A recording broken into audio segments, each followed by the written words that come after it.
to this episode of the Smartalecs. Today we have our two guests, and I am your host, Danielle Young. I know everyone has had the opportunity, I hope, to go see the Black Panther.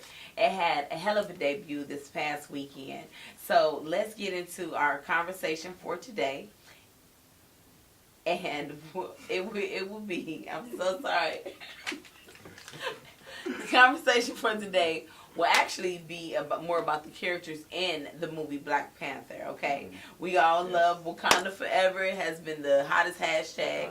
And the topics for today will be the villains in the movie, as well as allegedly some lesbians that were left out of the original comic books and how we feel about that. Who wants to get started with today's conversation? Well, it's up to you. Al, you want to jump in? Yeah, I mean, it was a great movie. I really enjoyed the movie. Like, I've seen it like 4 times. Okay. Like, so, yeah, it's really good movie. So, other than that, as for the whole lesbian thing, I don't even see where that would have fit in the movie. You know what I'm saying? It's the original, in the comic book, his guards with the heads, apparently 2 of them were supposedly involved in the comic book, and they were left out, and people were upset. But they weren't left out; they were there. No, they just didn't have a lesbian sex scene. I didn't know anything about no, it. they weren't. They didn't say right. Hey, they didn't acknowledge it. Right. They didn't say, "Hey, these 2 ladies are involved." And, Maybe they weren't involved at the time. Maybe this is a new Wakanda, and I don't know. Hey, I don't know. Alright? I don't know.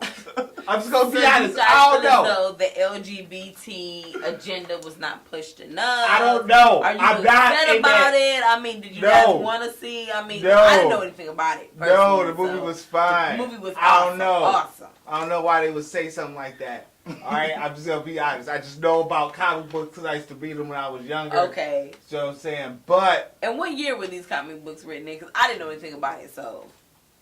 Black Panther started in 1966. Because you asking me, because now it's like, oh, no, like I mean, nerd, not at all. Okay. I read comic books too, but I just didn't remember seeing that in the Black Panther comic. Like, I don't remember seeing that as like that was something that popped up in every issue. It wasn't. I'm not saying it did. No, I know you're not. I don't know why they would say something like that. So how did you know about it? Because somebody, producer Rodney, told me about it. I was in the pre-show meeting, and he told me about it, and that's how I found out. And then I had heard about it, I think, through some of the media outlets. So you never actually read it in the comic books? No. So you're not upset that they left it out because you didn't know anything about it? I could really, at this point, care less. Exactly. The movie was awesome. I mean... Yeah, I mean, it was awesome. I could care less as well. I mean...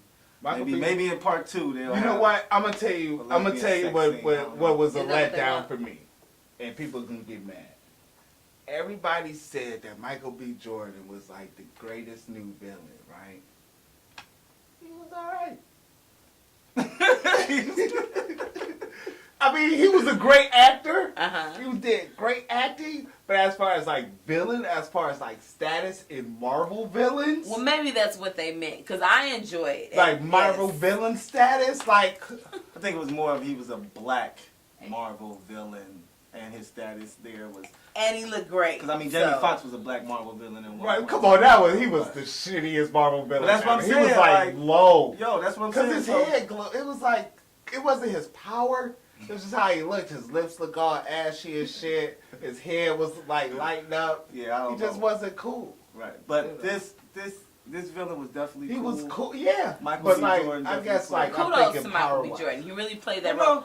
Do you guys feel as though he was more villain or victim? Because based on the movie, which he was the villain, he was a bad guy. But he became villain because of his circumstances. So definitely, he was more so of a victim because he was abandoned. Did you see the movie? Yeah, that's why I was the panel. I saw the movie. Okay, I was but just what asking. I'm saying Okay, is, when you the bad guy in the movie, you the villain. No matter your circumstances or what. Most bad guys start out in bad circumstances. That's how they become bad guys. Okay, Alan, how do you feel? Are you understanding because it was really sad what happened. I understand to him, the question totally. Yes. He was a bad guy. Listen, he was the villain. Right. Listen, he was a victim turned villain. Yes. That's Thank you. Have some empathy for what happened to him. He was a fucking bad guy. But we know we're not gonna say what happened to him, but we know what happened to him. So Right. that's why she said Right. he's the victim Right. bad guy. Right. We're not gonna spoil it for him. So maybe it is okay. If whatever happened in the movie didn't happen, he would have maybe became like a school teacher or a lawyer. But whatever the fuck happened. So guess what? He still had the choice to become a lawyer. No, he chose to become a fucking villain. Or did he have no other choice? Well, with that being said, one of the things that everybody's talking about is his black pride, and so he was Pan-African in so many words. That's the movement that he was basically pushing. Mm-hmm. So a lot of people, which we should all be able to relate to. Where a lot of people were kind of like, yo, I don't see him as a villain for real. Like, you know what I'm saying? Like, we had people where it was like, yo, is he a bad guy? You know what I'm saying? Like, who am I? Who should I root for real? Trying to assassinate the king of a country? Well, that's not a bad guy. Listen, not on that part. Yeah. What do they call them? Colonizers. So they didn't look at those people as you know what I'm saying, as equals and shit like that. They looked at them as the people who Micheal B.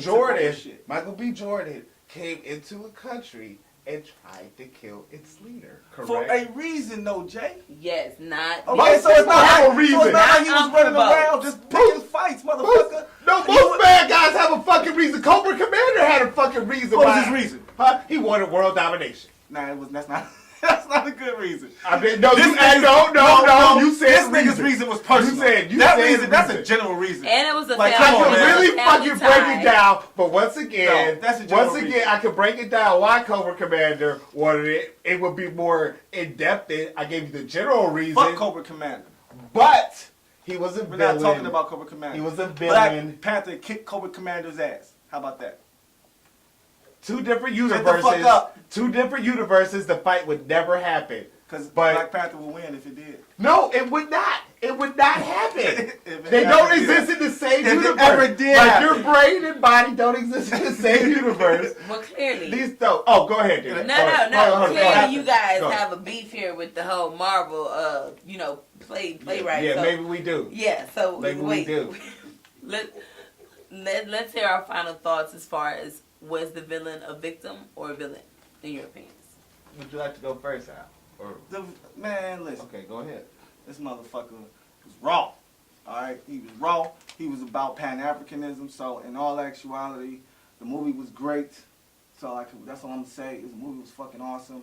And he was a villain. I mean, it's about life. He was a villain. But, if it wasn't for the circumstances that he came up with and the systematic oppression of the white man, then he probably would have never even became a villain. You understand what I'm saying? Yeah. All right. Thank you, Brother Logic, for that in-depth view. My view is that it was a superhero movie made by a superhero company, which is a fantastic movie. You know what I'm saying? Where there was a superhero and a super villain, and I won't say who won, but there's a pretty good guess who won, and it worked out well for our community. For our community, it was a very good movie. But Micheal B. Jordan did his thing, and he was a fucking villain in the movie, and there was a hero, and it was a really good movie.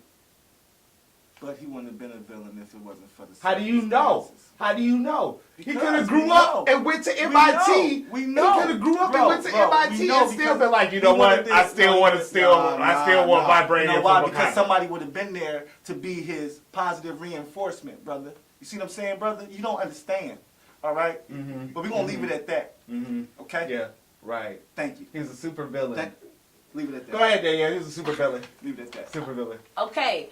We would love to hear your thoughts. Yeah, we guys, would. everybody go see the movie Black Panther if you haven't already seen it. If you have, support it again and again. Wakanda forever. We love the movie, and this has been this episode of the Smart Alex. Thank you guys for tuning in. See you guys next time.